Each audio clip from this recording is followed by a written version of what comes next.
সহিংসতার জেরে গোপালগঞ্জে চলছে কারফিউ, থমথমে শহর। সেনা বিজিবির সঙ্গে নৌবাহিনীর টহল, গ্রেফতার ২০।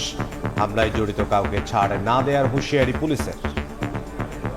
আমরা এ পর্যন্ত প্রায় ২০ জনের মতো আটক করেছি। শান্তি শৃঙ্খলা রক্ষার জন্য যা যা করণীয় আমরা ব্যবস্থা নেব। কোনো সন্ত্রাসীকে, দোষীকে আমরা বিন্দু মতো ছাড় দিব না। এনসিপির দেশ গড়তে জুলাই পদযাত্রা এখন ফরিদপুরে। নিরাপত্তার শঙ্কা নিয়ে জানালেন পুলিশ সুপার। পর্যাপ্ত নিরাপত্তামূলক ব্যবস্থা গ্রহণ করেছি। কোনো কিছু ঘটলেও কেউ পার পেয়ে যাবে এরকম কোনো সম্ভাবনা নাই। দেখছিলেন প্রধান শিরোনাম। দুপুরের সময় সঙ্গে আছি আমি ইমদাদুল হক এবং আমি আফরোজা মৌটুসী। এবার অন্যান্য শীর্ষ সংবাদ। গোপালগঞ্জে এনসিপির ওপর হামলা, নির্বাচন বানচালে ষড়যন্ত্রের অংশ বলছে বিএনপি। আইনশৃঙ্খলা বাহিনীর বিরুদ্ধে দায়িত্ব পালনে ব্যর্থতার অভিযোগ জামায়াতের।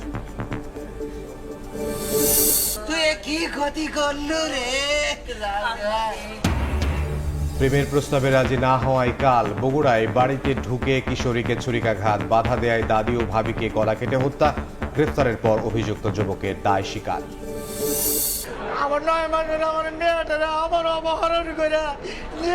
কোর্টের সামনে বসে রয়েছি বিচারের অপেক্ষা। বিচার পেতেই বছরের পর বছর আদালতে ধর্ণা, সাক্ষী হাজির না করার ধীরগতি, প্রভাব খাটিয়ে পার পায় অপরাধী। পুলিশের মানসিকতা পরিবর্তনের আহ্বান আইনজীবীর। কয়েক দশকের পুরানো শাহজালাল বিমানবন্দরের কার্গো ভিলেজ, আমদানি বাড়লেও বাড়েনি পরিসর। রোদ বৃষ্টিতে নষ্ট হয় পণ্য। তৃতীয় টার্মিনাল চালু হলে সংকট কমার আশা। প্রতিষ্ঠান সবই বন্ধ, এটা আমাদের সবারই। সড়কে থাকা ইট, পাটকেল, তোরণ গেট, ব্যানার, ফেস্টুন ও ফেলে রাখা গাছ সহ ধ্বংসস্তূপ সরানো হচ্ছে। এদিকে জেলা কারাগারে হামলার পর নিরাপত্তায় রয়েছেন সেনা ও বিজিবি সদস্যরা। সঙ্গে সারা শহর টহল দিচ্ছেন নৌবাহিনী সহ নানা আইন শৃঙ্খলা বাহিনীর সদস্যরা। কারাগার পরিদর্শন শেষে অতিরিক্ত কারা পরিদর্শক জানান, নতুন করে হামলার শঙ্কা নেই। গতকালকে সিচুয়েশন অনুযায়ী তো আজকে আমরা সেভাবে প্রিপেয়ার্ড আছি। যদি কোনো কিছু আসে বা কোনো কিছু আমরা ওরকম টের পাই, তাহলে অবশ্যই আমরা ক্যাপাবল। পুলিশেরও দিনকে টহল আছে এখানে। সুতরাং গতকালকের চেয়ে আজকের পরিস্থিতি অনেক বেটার এবং আশা করি আমরা এই জিনিসটাকে কাটিয়ে উঠতে পেরেছি এবং ভবিষ্যতে আমরা আরো সতর্ক থাকব। হামলায় জড়িত অভিযোগে অভিযান চালিয়ে বেশ কয়েকজনকে আটক করা হয়েছে। জড়িত কাউকে ছাড় দেওয়া হবে না জানিয়ে ঢাকা রেঞ্জের ডিআইজি বলেছেন, যথাযথভাবে কেউ দায়িত্ব পালন না করে থাকলে তদন্ত করে আইন শৃঙ্খলা বাহিনীর বিরুদ্ধে ব্যবস্থা নেওয়া হবে। পুলিশ তো সবসময় শান্তি শৃঙ্খলার পক্ষে, জনগণের জনবান্ধব পুলিশ হিসাবে তারা শান্তি শৃঙ্খলা নিরাপত্তা রক্ষায় সবসময় সদা প্রস্তুত। আমরা এই যে ঘটনা ঘটলো, এর জন্য শান্তি শৃঙ্খলা রক্ষার জন্য যা যা করণীয় আমরা ব্যবস্থা নেব। কোনো সন্ত্রাসীকে, দোষীকে আমরা বিন্দু মতো ছাড় দেব না। গতকাল এনসিপির সমাবেশে দফায় দফায় হামলা চালায় নিষিদ্ধ ঘোষিত ছাত্রলীগ ও আওয়ামী লীগের নেতাকর্মীরা। ভাঙচুর চালানো হয় জেলা কারাগারেও। পরিস্থিতি নিয়ন্ত্রণে টিয়ার গ্যাস এবং সাউন্ড গ্রেনেড ব্যবহার করে আইন শৃঙ্খলা রক্ষা বাহিনী। সংঘর্ষে 4 জনের মৃত্যু হয়। পরিস্থিতি স্বাভাবিক রাখতে সন্ধ্যা 6টা পর্যন্ত 22 ঘন্টার কারফিউ জারি করা হয়।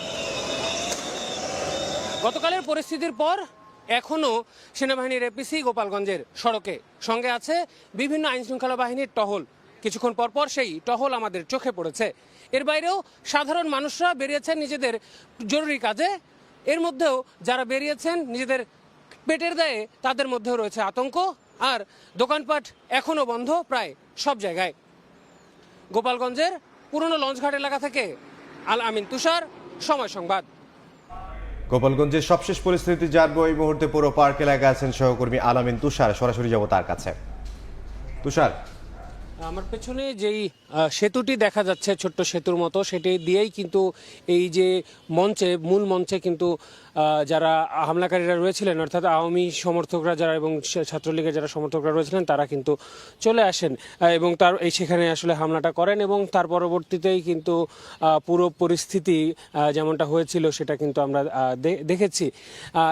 এইখান দিয়ে আসার পরবর্তী সময় আমরা তারা হামলা করার পরে প্রথম দফায় যখন হামলাটা হয়, তার পরবর্তীতে পুলিশ আবার কিন্তু তাদের প্রতিরোধ গড়ে তোলে। পরবর্তী সময়ে কিন্তু আবারও সেই হামলা আমরা দেখেছি এবং এইখানকার যে মূল মঞ্চ যেখানে আসলে তৈরি করা হয়েছিল, সেখানকার এখনকার পরিস্থিতি যদি আমি বলি, এখানে যেই ধ্বংসলীলা চালানো হয়েছিল সেগুলো কিন্তু এখন অনেকটাই পরিষ্কার করা হয়েছে।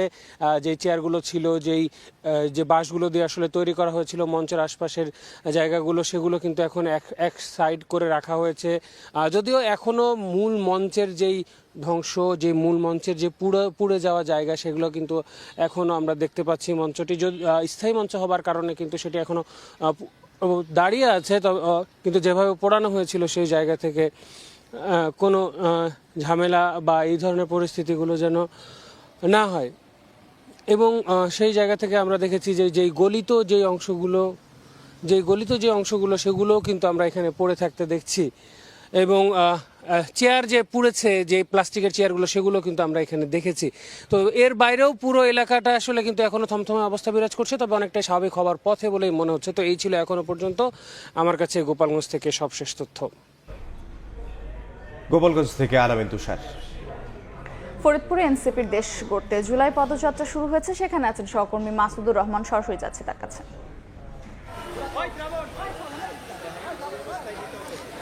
পদযাত্রাটি মাত্রই শুরু হয়েছে এবং সার্কিট হাউসের গেট থেকে বের হয়ে সামনের যে জেলা প্রশাসকের কার্যালয়, এটির সামনে এখন আছে। এর আগে গাড়িবহর নাহিদ ইসলাম এবং সার্জিস আলম সহ সিনিয়র নেতারা 1:30টার দিকে সার্কিট হাউসে এসে পৌঁছায় এবং এখানে আসার পর তারা কিছু সময় বিশ্রামের পর এখানকার যারা নেতাকর্মীরা ছিল সবাই একসাথে হয়ে মিছিল শুরু করে এবং সেই মিছিলটি এখন আস্তে আস্তে সামনের দিকে এগিয়ে যাচ্ছে। তারা আজকে এখান থেকে ডিসি অফিস হয়ে জেলা কারাগারের সামনে দিয়ে তারা এই পদযাত্রাটি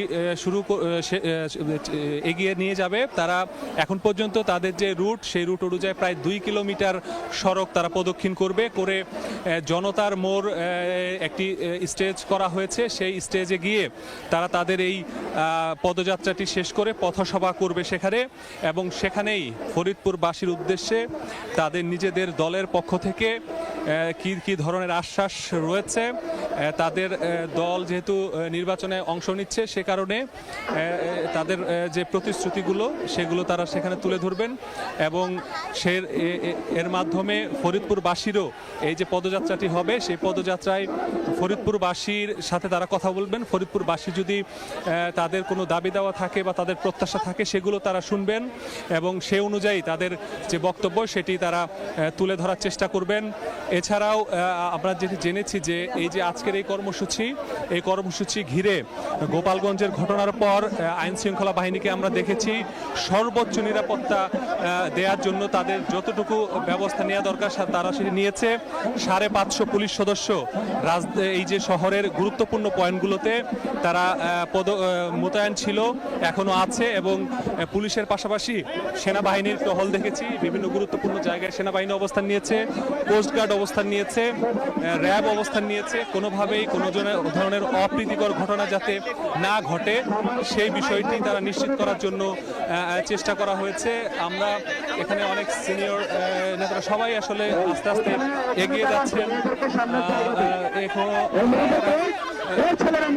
তাসনিম যারাকে আমরা দেখছি তিনিও আছেন, তাদের উদ্দেশ্যে তিনি তার অবস্থান নিশ্চিত করছেন। এছাড়াও আরও যারা আছেন এখানে নাহিদ ইসলামকে দেখা যাচ্ছে, সার্জিস আলম, সবাই আসলে তাদের যে পথসভা সেই পথসভায় তাদের যে কার্যক্রমগুলো করা দরকার সেগুলি তারা করার চেষ্টা করছেন। এর আগে তারা মাগুরা হয়ে এখানে এসেছেন, গোপালগঞ্জের ঘটনার পর তারা খুলনায় অবস্থান করেছেন এবং তারা এখানে এসেছেন এবং এখানে পরবর্তীতে তাদের কর্মসূচি সেটি তারা রাজবাড়িতে ঘোষণা করেছেন। তারা একই পদযাত্রা করবেন এবং পথসভায় তারা বক্তব্য রাখবেন। আর এর পরবর্তীতে আজকে মানিকগঞ্জে যাবেন, মানিকগঞ্জে গিয়ে সেখানেও তারা পথসভা করবেন রাতে এবং সেখানে পথসভা শেষে সেখানেও তারা বক্তব্য রাখবেন। এবং এর পরবর্তীতে আমরা যেটি শুনতে পেয়েছি যে আজকের মতো মানিকগঞ্জ থেকেই তাদের এই কর্মসূচি শেষ করে তারা মুন্সিগঞ্জের উদ্দেশ্যে রওনা হবেন এবং আগামীকাল তারা মুন্সিগঞ্জে পথসভা করবেন।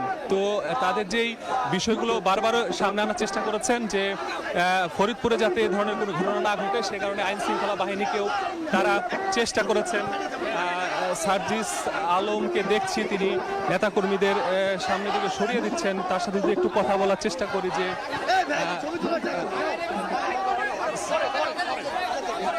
সার্জিস ফরিদপুরের উদ্দেশ্যে আসলে এখন তারা গণমাধ্যমের সাথে কথা বলতে চাচ্ছে না, তারা পদযাত্রা শেষে কথা বলবে। এখানে আরও যারা আছেন অনেক নারী নেতৃবৃন্দকে আমরা দেখছি, যারা ফরিদপুরের কেন্দ্রীয় সমন্বয়ককে আমরা দেখছি তিনি আছেন। এছাড়াও ফরিদপুরের যে কমিটিতে আরও যারা নারী নেতৃবৃন্দ আছেন তাদেরকে সামনে রাখা হয়েছে পদযাত্রা, এবং আস্তে আস্তে তারা পদযাত্রাটি সামনের দিকে এগিয়ে নিয়ে যাচ্ছেন। এখানে আরেকটি বিষয় যেটি জানানোর প্রয়োজন মনে করছি যে এই যে কেন্দ্রীয় সমন্বয়করা সবাই বারবার একটি বিষয় বলেছেন গতকালকে যে আইন শৃঙ্খলা বাহিনীর আসলে কি করবে। তবে আইন শৃঙ্খলা বাহিনী যেটি জানিয়েছে যে গোপালগঞ্জের ঘটনা থেকে তারা শিক্ষা নিয়েই তারা আজকের আইন শৃঙ্খলা পরিস্থিতি তারা সাজিয়েছে। সে কারণেই তারা গতকাল রাত থেকেই সাঁড়াশি অভিযান পরিচালনা করেছে, এবং সেই সাঁড়াশি অভিযানে তারা বেশ কয়েকজন ওয়ারেন্টধারী আসামিদেরকেও তারা গ্রেপ্তার করেছে, এবং সেই সাথে সেই কারণে আজকে কোনো ধরনের অপ্রীতিকর ঘটনা ঘটেনি বলে জানানো হয়েছে পুলিশের পক্ষ থেকে। সবাইকে আমরা দেখতে পাচ্ছি পদযাত্রায়, তারা তাদের মতো করে সামনের দিকে এগিয়ে যাচ্ছে। আমরা দেখছি নাসিরউদ্দিন পাটোয়ারিকে স্লোগান দিতে, তারা স্লোগান দিচ্ছেন। তিনি তবে সবার সাথে আমরা কথা বলার চেষ্টা করলাম, তারা যেটি বললো যে একেবারে পথসভায় গিয়েই তারা শেষ করবে, তাদের পথসভা শেষ করে তারা তাদের বক্তব্য দিবেন। তো এভাবে আস্তে আস্তে এই যে ফরিদপুরের পদযাত্রা সেটি সামনের দিকে এগিয়ে যাচ্ছে।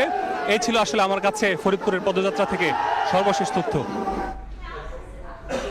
এনসিপির পদযাত্রার খবর জানছিলাম ফরিদপুর থেকে। নির্বাচন বানচালে ষড়যন্ত্রের অংশ হিসেবে গোপালগঞ্জে এনসিপির উপর হামলা চালানো হয়েছে বলে দাবি করেছে বিএনপি নেতারা। তারা জানান, গণতন্ত্রকে আবারও ভুলুণ্ঠিত করার চক্রান্ত শুরু হয়ে গেছে। আর গণতন্ত্র মঞ্চের নেতারা বলেন, গোপালগঞ্জে হামলা প্রমাণ করে রাজনৈতিক ঐক্য না থাকলে আবারও পতিত সরকার এবং তার বিদেশি দোসররা মাথাচাড়া দিয়ে উঠতে পারে। বৃহস্পতিবার দুপুরে রাজধানী নয়াপল্টনে সাবেক রাষ্ট্রপতি, বিএনপির প্রতিষ্ঠাতা জিয়াউর রহমান এবং ভারপ্রাপ্ত চেয়ারম্যান তারেক রহমানকে নিয়ে কটূক্তি আর অপপ্রচারের প্রতিবাদে কেন্দ্রীয় কার্যালয়ের সামনে থেকে মিছিল বের করে কৃষক দল। কর্মসূচিতে যোগ দেন বিএনপির সিনিয়র যুগ্ম মহাসচিব রুহুল কবির রিজভী আহমেদ। নির্বাচন পেছানো নিয়ে প্রশ্ন তুলে তিনি বলেন, অপপ্রচার চালিয়ে তারেক রহমানের ভাবমূর্তি ক্ষুণ্ণ করা যাবে না। এই আন্দোলনকে ঐক্যবদ্ধ, সুসংগঠিত এবং ছাত্র জনতার আন্দোলনের কাফেলায় সেখানে যোগ দিয়ে তার শক্তি এবং তার পরিসর বাড়ানোর জন্য নির্দেশ কে দিয়েছিলেন? 10,000 মাইল দূর থেকে বিএনপি ভারত চেয়ারম্যান তারেক রহমান। বৃহস্পতিবার দুপুরে জাতীয় প্রেস ক্লাবের সামনে তারেক রহমানকে নিয়ে কটূক্তির প্রতিবাদে জাসাসের সভায় যোগ দেন বিএনপি চেয়ারপারসনের উপদেষ্টা জয়নুল আবদিন ফারুক। গোপালগঞ্জে এনসিপির উপর হামলা নির্বাচন বানচালে ষড়যন্ত্রের অংশ উল্লেখ করে তিনি বলেন, গণতন্ত্রকে ফের ভুলুণ্ঠিত করার চক্রান্ত চলমান। আপনার সরকারের আমলে যেখানে আইন শৃঙ্খলার অবনতি না হওয়ার জন্য সকল রাজনৈতিক দল আপনাকে সমর্থন করে দিচ্ছে, আপনাকে সাহস যোগাচ্ছে। কি করে কালকে এনসিপির উপরে হামলা হলো, রহস্যটা কোথায়? জনগণ তাই বলা শুরু করেছে, লন্ডনের বৈঠক পর এই দেশে যত একটি নির্বাচিত সরকার না হতে পারে তারই ইঙ্গিত বহন করে আজকে নতুন করে ষড়যন্ত্র শুরু করেছেন। এই ষড়যন্ত্রের পিছনে গতকালকের গোপালগঞ্জের ঘটনা কিছুটা ইঙ্গিত বহন করে। একই দিন দুপুরে ডিআরইউ মিলনায়তনে জুলাই গণ অভ্যুত্থান নিয়ে গণতন্ত্র মঞ্চের সংগঠন জেএসডির আলোচনা সভায় যোগ দেন বিভিন্ন দলের নেতারা।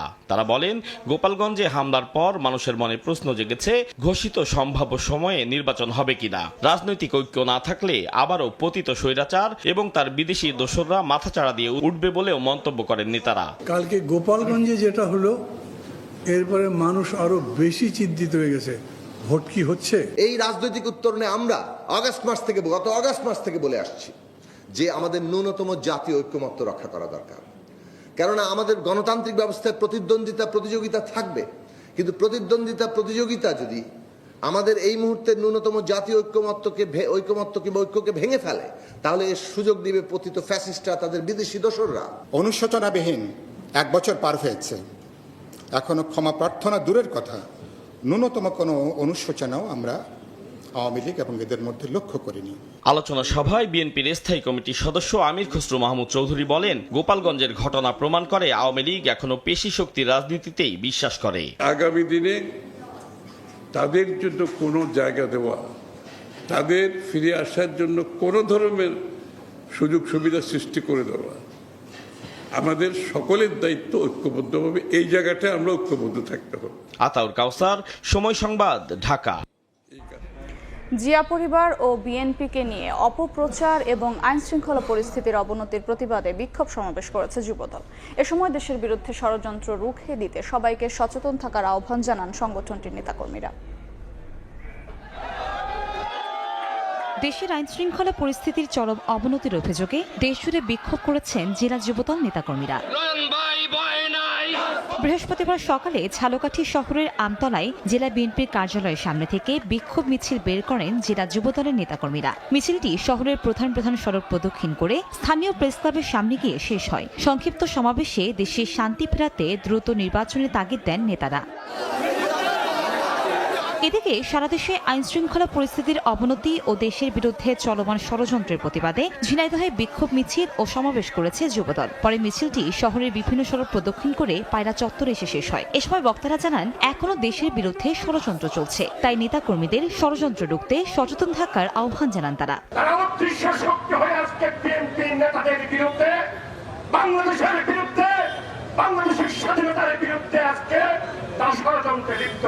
এদিকে বিক্ষোভ সমাবেশে স্বৈরাচার ও সন্ত্রাসীদের বিরুদ্ধে সম্মিলিতভাবে প্রতিরোধ গড়ে তোলার আহ্বান জানান রাঙামাটি, মানিকগঞ্জ সহ বিভিন্ন জেলার যুবদলের নেতাকর্মীরা। কনক আজাদ, সময় সংবাদ। গোয়েন্দাদের কাছে তথ্য থাকলেও গোপালগঞ্জের ঘটনা এত বড় হবে সে তথ্য ছিল না বলে মন্তব্য করেছেন স্বরাষ্ট্র উপদেষ্টা। সচিবালয়ে তিনি সাংবাদিকদের বলেন, ভবিষ্যতে যে কোনো ধরনের ঘটনা না যেন ঘটে সেজন্য সব ধরনের ব্যবস্থা নেওয়া হবে। গোপালগঞ্জের এখন যে পরিস্থিতি মোটামুটি নর্মাল। গোয়েন্দাদের তো তথ্য ছিল, বাট এত পরিমাণ যে হবে ওই তথ্যটা হয়তো ছিল না। ভবিষ্যতে যেন এই ধরনের ঘটনা না ঘটে এই জন্য সব ধরনের প্রিকশন নেওয়া হবে। এদিকে গোপালগঞ্জ এনসিপির কর্মসূচিতে হামলার ঘটনায় আইনশৃঙ্খলা বাহিনীর বিরুদ্ধে দায়িত্ব পালনে ব্যর্থতার অভিযোগ তুলেছে জামায়াত। ঘটনার নিন্দা জানিয়ে দেশে ফ্যাসিবাদের উত্থান হলে তা যে কোনো মূল্যে রুখে দেওয়ার হুঁশিয়ারি দেন দলটির সেক্রেটারি জেনারেল। প্রায় 2 যুগ পর শনিবার জাতীয় সমাবেশ করতে যাচ্ছে জামাত ইসলামী। বৃহৎ এই জমায়েত ঘিরে ঐতিহাসিক সোহরাওয়ার্দী উদ্যানে চলছে শেষ মুহূর্তের প্রস্তুতি।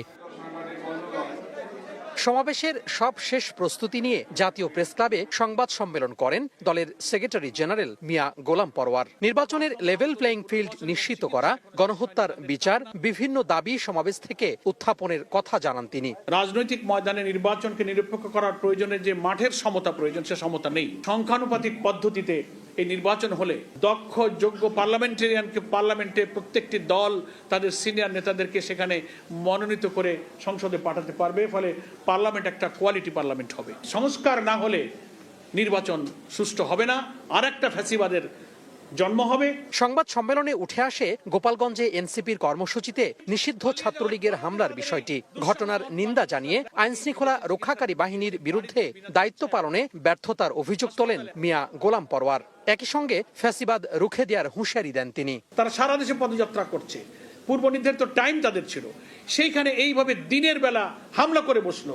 ভিডিওতে আপনারা দেশবাসী দেখেছেন যে পুলিশ প্রশাসন বা যারা সেখানে উপস্থিত ছিলেন ল অ্যান্ড অর্ডার সিচুয়েশনকে দেখার জন্য, তারা কিন্তু কাঙ্ক্ষিত মানে যথার্থ ভূমিকা কিন্তু পালন করতে পারেনি। জাতীয় সমাবেশে আইন শৃঙ্খলা সহ বিভিন্ন বিষয় গুরুত্বের সাথে বিবেচনা করা হচ্ছে বলেও জানান জামাতের সেক্রেটারি জেনারেল। গোপালগঞ্জের সেই সব জায়গাগুলোতে। তোহা খান তামিম, সময় সংবাদ, ঢাকা। 21 আগস্ট গ্রেনেড হামলা মামলায় তারেক রহমান সহ সব আসামির খালাসের রায়ের বিরুদ্ধে রাষ্ট্রপক্ষের আপিল শুনানি 24 জুলাই পর্যন্ত মুলতবি করেছেন আপিল বিভাগ। সকালে প্রধান বিচারপতি সৈয়দ রেফাত আহমেদের নেতৃত্বে 6 বিচারপতির বেঞ্চে শুনানি শুরু হয়। এদিন পলাতক আসামিদের পক্ষে স্টেট ডিফেন্স হিসেবে সিনিয়র আইনজীবী SM শাহজাহানকে নিয়োগ দেন আপিল বিভাগ। এদিন রাষ্ট্রপক্ষের আইনজীবী শুনানি করেন। এর আগে গত 1 জুন হাইকোর্টের খালাসের রায়ের বিরুদ্ধে আপিলের অনুমতি পান রাষ্ট্রপক্ষ। গেল বছরের 1 ডিসেম্বর সাবেক স্বরাষ্ট্রমন্ত্রী লুৎফুজ্জামান বাবর এবং বিএনপির ভারপ্রাপ্ত চেয়ারম্যান তারেক রহমান সহ সব আসামিকে খালাস দিয়ে রায় দেন হাইকোর্ট।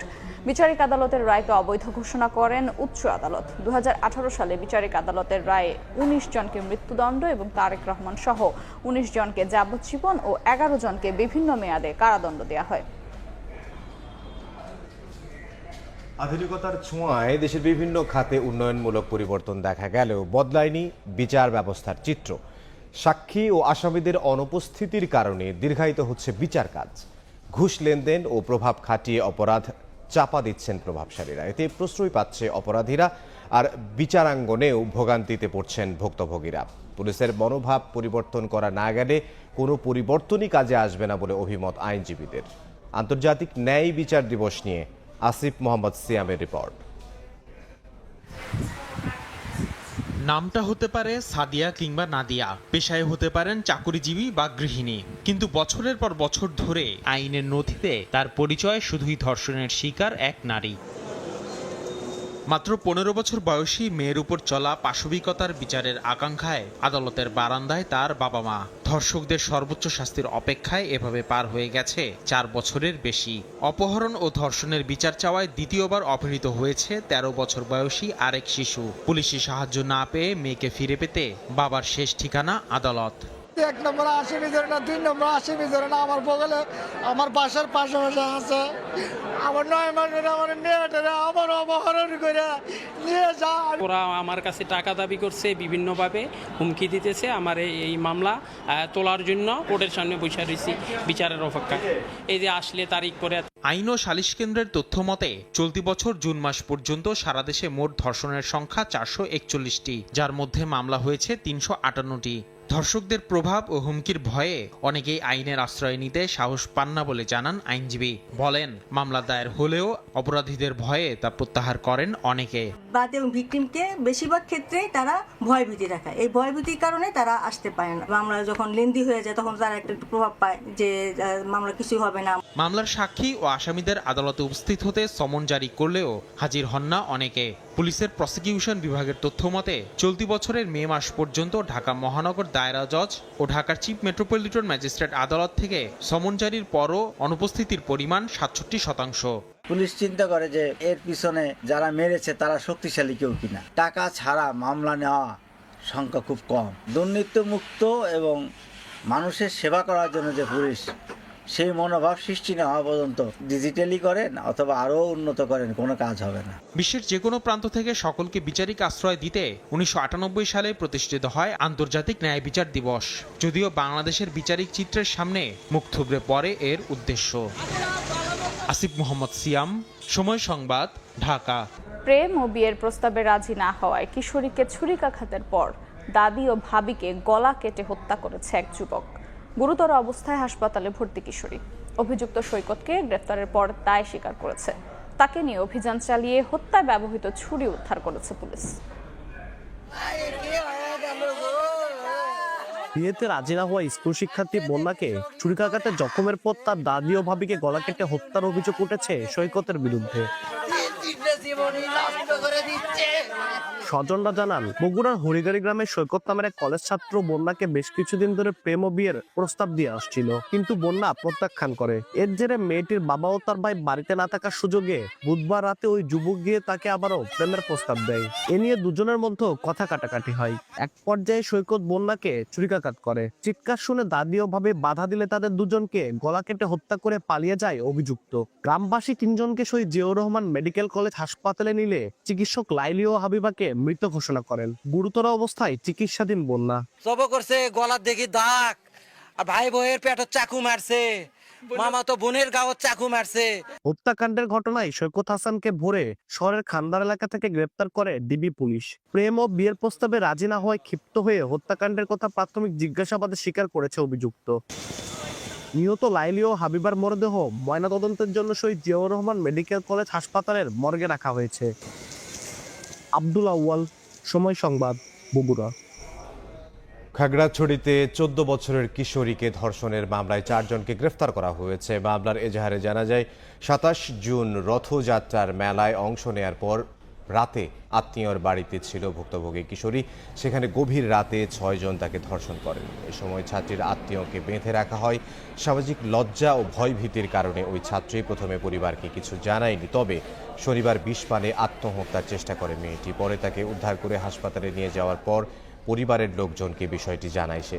বুধবার রাতে ভুক্তভোগীর বাবা বাদী হয়ে 6 জনের নামে মামলা করেন।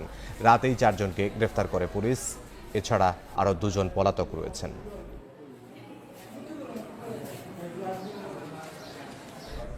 সড়কে মৃত্যুর মিছিল চলছেই। রংপুরে যাত্রীবাহী বাসের ধাক্কায় প্রাণ গেল 2 জনের। এদিকে মাদারীপুরে পিকআপ উল্টে ব্যবসায়ীর মৃত্যু হয়েছে। অন্যদিকে মুন্সিগঞ্জে 3 বাসের সংঘর্ষে আহত হয়েছেন 3 জন। পিকআপ ভ্যান নিয়ন্ত্রণ হারিয়ে উল্টে গিয়ে আগুন ধরে বহু মুরগির মৃত্যু হয়েছে। ঢাকা মাওয়া এক্সপ্রেসওয়েতে যানবাহনের বেপরোয়া গতি, আবারও দুর্ঘটনা। বৃহস্পতিবার সকালে মুন্সিগঞ্জের শ্রীনগরে কামারখোলা ব্রিজের ঢাল এলাকায় ঢাকামুখী 3টি বাস একে অপরকে পেছন থেকে ধাক্কা দেয়। এতে আহত 3 যাত্রীকে তাৎক্ষণিকভাবে উদ্ধার করে হাসপাতালে পাঠায় ফায়ার সার্ভিস। এর কিছুক্ষণ আগে একই মহাসড়কের একই স্থানে ঢাকামুখী মুরগিবাহী একটি পিকআপ ভ্যান নিয়ন্ত্রণ হারিয়ে উল্টে আগুন ধরে যায়। এতে চাপা পড়ে মারা যায় বহন করা পোল্ট্রি মুরগি।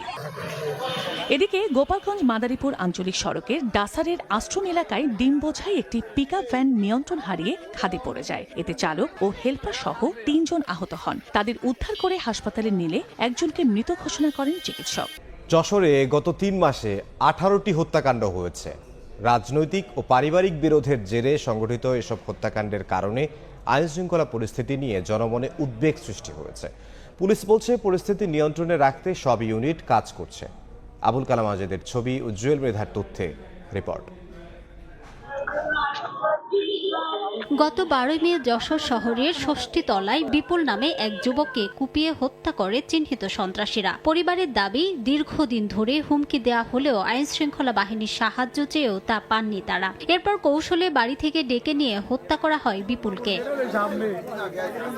গত 22 মে ঘের ইজারা দেওয়ার নামে ডেকে নিয়ে হত্যা করা হয় অভয়নগর উপজেলার নোয়াপাড়া পৌর কৃষক দলের সভাপতি তরিকুল ইসলামকে। এভাবে গত 3 মাসে জেলায় জমি জমা, রাজনৈতিক ও পারিবারিক বিরোধের জেরে 18 জন খুন হন। এ অবস্থায় জনমনে গভীর উদ্বেগ দেখা দিয়েছে। আগের থেকে যে তাদের যে একটা গোয়েন্দা তথ্য থাকে কিংবা তার থেকে বিশ্লেষণ করে তারা অপরাধকে দমন করার একটা কাজ করতো, সেগুলো এখন কিছুই পুলিশের কাছ থেকে পাওয়া যাচ্ছে না। সাধারণ মানুষের জানমালের নিরাপত্তা দেওয়ার দায়িত্ব সরকারের এবং এই ব্যাপারে সরকার সক্রিয় হবে, এটি হচ্ছে সামাজিক মূল্যবোধের যে অবক্ষয়, সেই অবক্ষয়ের একেবারে চরম রূপ। এই ব্যাপারে একেবারে পরিপূর্ণ সচেতনতার মধ্য দিয়ে আমরা আস্তে আস্তে আসলে এগিয়ে যদি যাই, তাহলে ধীরে ধীরে এটার একটা উন্নয়ন হতে পারে। তবে পুলিশ বলছে পরিস্থিতি নিয়ন্ত্রণে রাখতে সব ইউনিট কাজ করছে। আসামিদেরকে গ্রেফতার করবার জন্য আমাদের ইউনিফর্মধারী পুলিশ, ডিবি, সাদা পোশাকের গোয়েন্দা, নজরদারি সকল কার্যক্রমের মাধ্যম দিয়ে আমরা নিয়মিত অভিযান পরিচালনা করছি এবং যথাযথ জায়গায় আমরা এটি কিন্তু প্রতিবেদন প্রেরণ করি। পুলিশের দেয়া তথ্য মতে গত 3 মাসে নানা অপরাধে জড়িত 2092 জনকে গ্রেফতার করা হয়েছে। সময় সংবাদ, যশোর। পঞ্চগড় সদর ও বোদা উপজেলার সীমান্ত দিয়ে নারী শিশু সহ 24 জনকে পুষিন করেছে ভারতের সীমান্তরক্ষী বাহিনী বিএসএফ। বিজিবি জানায়, বুধবার গভীর রাতে সীমান্ত এলাকা থেকে নারী শিশু সহ 24 জনকে আটক করা হয়। এর মধ্যে একজন ভারতীয় নাগরিক। বাকি 23 জনের বাড়ি নড়াইল বাগেরহাট এলাকায়। আটকদের 6 জনকে পঞ্চগড় সদর থানা ও 17 জনকে বোদা থানা পুলিশের কাছে হস্তান্তর করে বিজিবি। দীর্ঘদিন ধরে অবকাঠামোগত স্বল্পতায় ভুগছে হযরত শাহজালাল আন্তর্জাতিক বিমানবন্দরের আমদানি কার্গো ভিলেজ। এতে খোলা আকাশের নিচেই নষ্ট হচ্ছে পণ্য। কার্গো সার্ভিসের মাধ্যমে শত শত কোটি টাকা আয় করলেও এমন অবস্থার জন্য সিভিল এভিয়েশনের উদাসীনতাকে দায়ী করছেন C&Fরা। বিমানবন্দর কর্তৃপক্ষ জানায়, তৃতীয় টার্মিনাল অপারেশনে গেলে থাকবে না জায়গার সংকট। ক্ষতি কমাতে দ্রুত পণ্য খালাস করার আহ্বান বাংলাদেশ বিমানের। কাজল আব্দুল্লাহ জানাচ্ছেন বিস্তারিত। শাহজালাল আন্তর্জাতিক বিমানবন্দরের কার্গো ভিলেজ। প্রতিদিন যেখানে খালাস প্রক্রিয়া চলে হাজার কোটি টাকা মূল্যের বিভিন্ন আমদানি পণ্যের, কিন্তু উড়োজাহাজ থেকে পণ্য নামানোর পরই বেহাল দশায় পড়ে এসব পণ্য। অবকাঠামো পরিসর পর্যাপ্ত না থাকায় বেশিরভাগ পণ্যই রাখতে হয় খোলা আকাশের নিচে। রোদের তাপে আর ঝড় বৃষ্টিতে ভিজে বন্দর থেকে খালাসের আগেই নষ্ট হয় একটি অংশ। এমনকি আমদানি কার্গো ভিলেজের বারান্দাতেও জমে যায় বৃষ্টির পানি। ভুক্তভোগী C&F প্রতিনিধিদের অভিযোগ, পণ্য দ্রুত খালাস করতে চাইলেও দেরি হয় কাস্টমস সহ নানা জটিলতায়। সিরিয়াল পোলে সারাদিন একটা টলি 2 টলি মাল দিতে পারে, সেক্ষেত্রে একটা শিপমেন্টের আজকে শেয়ার কাটলে সেগুলি কালকে মাল নিতে হয়। কিছু মালে পলিও থাকে না, ওই মাল বৃষ্টি নামতেছে, বৃষ্টিতে ভিজতেছে, বিমানের লোকজনের কোনো দায়ভার নিচ্ছে না। 3 দিনে আমাদের ফ্রি আছে, এর মধ্যে আমরা নিতে পারতেছি না। এই ফ্লাইট করতে করতে ওরা ফ্লাইট অফিসাররা মনে করেন 5 দিন 6 দিন পর্যন্ত লাগাই দেয়। 5 জন অফিসার লিস্ট দিব, আজকে ডিউটি 5 জন অফিসার, এই 5 জনের মনে করেন তারা ফ্লাইট করতেছে না সঠিকভাবে। সরকার পরিবর্তন হয় কিন্তু এখানে কোনো কাজ পরিবর্তন নেই। কয়েক দশকের পুরানো এই বিমানবন্দরের কার্গো ভিলেজ। পণ্যের আমদানি বেড়েছে কিন্তু বাড়েনি পরিসর। বিমানবন্দর কর্তৃপক্ষ জানিয়েছে সংকট উত্তরণে অপেক্ষা করতে হবে তৃতীয় টার্মিনাল চালুর। বিদ্যমান আমদানি কার্গোতে অবকাঠামোগত দুর্বলতা থাকায় যুগোপযোগী হিসেবে তৃতীয় টার্মিনাল আমদানি কার্গো নির্মাণ করা হয়েছে। ভবিষ্যতে নতুন আমদানি কার্গো টার্মিনাল চলমান হলে আশা করা যায় যে উদ্ভূত পরিস্থিতি আর থাকবে না। এদিকে গ্রাউন্ড হ্যান্ডলিং এর দায়িত্বে থাকা বাংলাদেশ বিমানের আহ্বান, কার্গো ভিলেজ থেকে পণ্য খালাসে জোর দিতে হবে সংশ্লিষ্ট প্রতিষ্ঠানকে। আমরা কিন্তু কার্গো ওয়ারহাউসটাকে 24/7 করেছি। যারা আমদানিকারক আমরা তাদের কাছে সহযোগিতা চাই, তারা যেন ডিলে না করেন, তারা যেন মালটা এয়ারপোর্টে ফেলে না রাখেন, এয়ারপোর্টে তারা যেন গোডাউন না বানান। আপনাদের নোটিফিকেশন পেয়ে যাচ্ছেন, আপনার এয়ারোবিল কখন ঢাকা পৌঁছাচ্ছে, আপনাদের লোক সঙ্গে সঙ্গে এসে যদি মালটা তাদের গাড়িতে ডেলিভারি নিয়ে যায়, আমাদের এখানে কিন্তু পণ্য জট তৈরি হবে না এবং মালগুলো সুরক্ষিত থাকবে। তৃতীয় টার্মিনাল সংযুক্ত নতুন কার্গো ভিলেজে সেবা চালু হতে সময় লাগতে পারে কমপক্ষে 1 বছর। সে পর্যন্ত এই স্বল্প পরিসরেই গাদাগাদি করে সেবা নিতে হবে আমদানি পণ্য সংশ্লিষ্টদের। কাজল আব্দুল্লাহ, সময় সংবাদ, ঢাকা। ইসলামী ব্যাংকের চেয়ারম্যান ওবায়দুল্লাহ আল মাসুদ পদত্যাগ করেছেন। বৃহস্পতিবার পরিচালনা পর্ষদের কাছে তিনি পদত্যাগপত্র জমা দেন। বাংলাদেশ ব্যাংক সূত্রে জানা গেছে, সম্প্রতি ওবায়দুল্লাহ আল মাসুদের বিরুদ্ধে বিভিন্ন অভিযোগ পায় কেন্দ্রীয় ব্যাংক। 1 মাসের জন্য বাংলাদেশ ব্যাংকে আনুষ্ঠানিকভাবে না জানিয়ে যুক্তরাষ্ট্র সফরও করেন তিনি। এর প্রেক্ষিতে গত 15 জুলাই ওবায়দুল্লাহ আল মাসুদ ও তার পরিবারের সদস্যদের ব্যাংক হিসাব তলব করে BFIEU। গত 16 জুলাই ইসলামী ব্যাংকে বিশেষ অভিযানে যায় সংস্থাটি। অভিযানে গত আগস্টের পর ওবায়দুল্লাহ আল মাসুদ ইসলামী ব্যাংক থেকে কি কি সুবিধা নিয়েছেন সে বিষয়ে বিভিন্ন তথ্য নেওয়া হয়। দায়িত্বশীল নাগরিকত্বের চেতনা ছড়িয়ে দিতে আমার শহর আমার দায়িত্ব স্লোগানে ঢাকা উত্তর সিটি কর্পোরেশন চালু করেছে নাগরিক পদক 2025।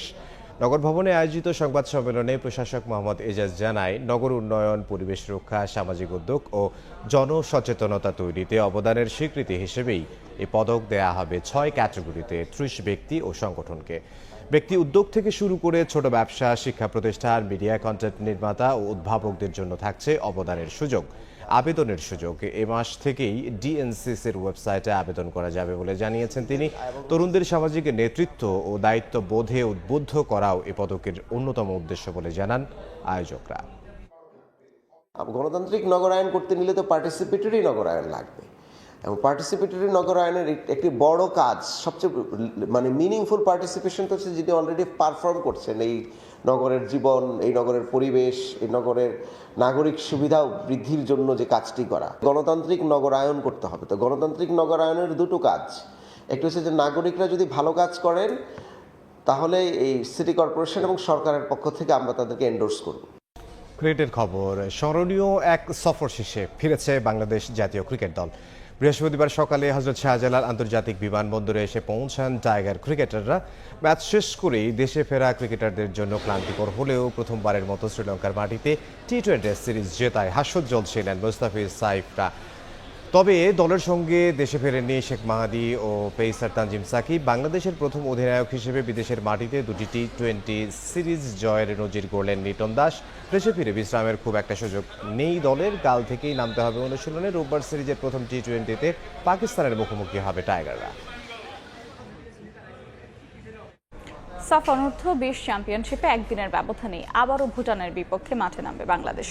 বসুন্ধরা কিংসের প্র্যাকটিস গ্রাউন্ডে ম্যাচ শুরু সন্ধ্যা 7টায়। আবহাওয়ার কথা মাথায় রেখে এবার বদলে ফেলা হয়েছে টুর্নামেন্টের ভেন্যু। বসুন্ধরা কিংসের মূল মাঠে নয়, অনুশীলন গ্রাউন্ডে অনুষ্ঠিত হবে আজকের সবকটি ম্যাচ। গেল ম্যাচে 2 ভেন্যুতে খেলার ঘটনাকে পেছনে ফেলে ভালো খেলার প্রত্যয় লাল সবুজে। আসলে এখন পর্যন্ত একমাত্র অপরাজিত দল বাংলাদেশ। এ ম্যাচেও সেই ধারাবাহিকতা ধরে রাখতে চায় পিটার বাটলার বাহিনী। প্রতিবেশী দেশ ভারতকে দেখে টনক নড়ছে না বাফুফের। অক্টোবরের উইন্ডোতে শক্তিশালী চীন, দক্ষিণ কোরিয়া বা জাপানের সঙ্গে 2টি প্রীতি ম্যাচ খেলবে বাংলাদেশ নারী ফুটবল দল।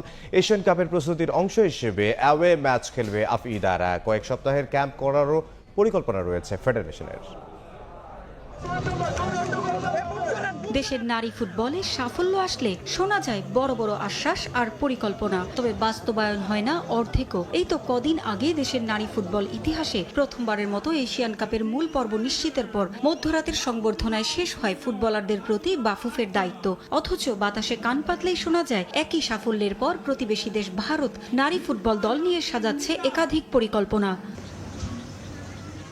আগামী বছর মার্চে অস্ট্রেলিয়ায় এশিয়ান কাপের মূল পর্ব সামনে রেখে ফিফা র্যাঙ্কিংয়ে এগিয়ে থাকা দলের বিপক্ষে একাধিক প্রস্তুতি ম্যাচ খেলবে ব্লু টাইগ্রেস। সেখানে এখনো পরিকল্পনায় সীমাবদ্ধ বাংলাদেশ, তবে দেরিতে হলেও নারী দল নিয়ে আসার কথা শুনিয়েছে বাফুফে। সেপ্টেম্বর উইন্ডোতে শক্তিশালী দক্ষিণ কোরিয়া, চীন কিংবা জাপানের সঙ্গে 2টি ম্যাচ খেলবে আফিদারা। ঢাকায় নয়, ফিফা র্যাঙ্কিংয়ে এগিয়ে থাকা জাপান বা কোরিয়ায় যেয়ে খেলবে বাটলারের দল। জাপান, কোরিয়া, চায়না এই দেশগুলোর সাথে খেলা, তো এগুলোর সাথে যদি খেলতে পারি এবং সেখানে রেখে যদি আমরা ট্রেনিং করাতে পারি সেটা মোর ইফেক্টিভ হবে। কোচ পিটার বাটলারের বিরুদ্ধে বিদ্রোহ, এরপর নমনীয় হয়ে ফিরে এলেও সবশেষ এশিয়ান কাপ বাছাই বা দুবাইয়ে ফিফা প্রীতি ম্যাচে জায়গা হয়নি সাবিনা, সানজিদা, কৃষ্ণা, মাসুরা, সুমাইয়াদের। তাই বাধ্য হয়ে ভুটানের লিগে খেলছেন সাবিনারা। সেখানে পারফর্ম করছেন দুর্দান্ত। এটা কোচের ব্যাপার। কোচ তো একটা জিনিস বলেছে যে কোচের কাছে কেউ শত্রু না। কোচ 2টা জিনিস দেখবে, একটা হলো ফিটনেস, পারফরমেন্স, একইভাবে দেখবে ডিসিপ্লিন। তার মানে দাঁড়ায় শুধু পারফরমেন্স নয়, শৃঙ্খলার প্রশ্নে কোনো আপোষ নয় বাটলারের কাছে। এগুলো যদি মিট করে তাহলে অবশ্যই ওরা। পারভিন আক্তার, সময় সংবাদ, ঢাকা। এ পর্যায়ে শীর্ষ সংবাদগুলো জানিয়ে দিচ্ছি আরেকবার। সহিংসতার জেরে গোপালগঞ্জে চলছে কারফিউ। থমথমে শহর, সেনা বিজিবির সঙ্গে নৌবাহিনীর টহল। আটক 20। হামলায় জড়িত কাউকে ছাড় না দেওয়ার হুঁশিয়ারি পুলিশের।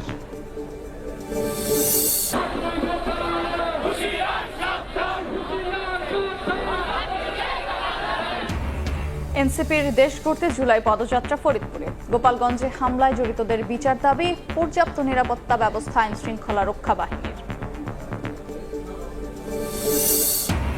এবং গোপালগঞ্জে এনসিপির উপর হামলা, নির্বাচন বানচালে ষড়যন্ত্রের অংশ বলছে বিএনপি। আইন শৃঙ্খলা বাহিনীর বিরুদ্ধে দায়িত্ব পালনে ব্যর্থতার অভিযোগ জামায়াতের।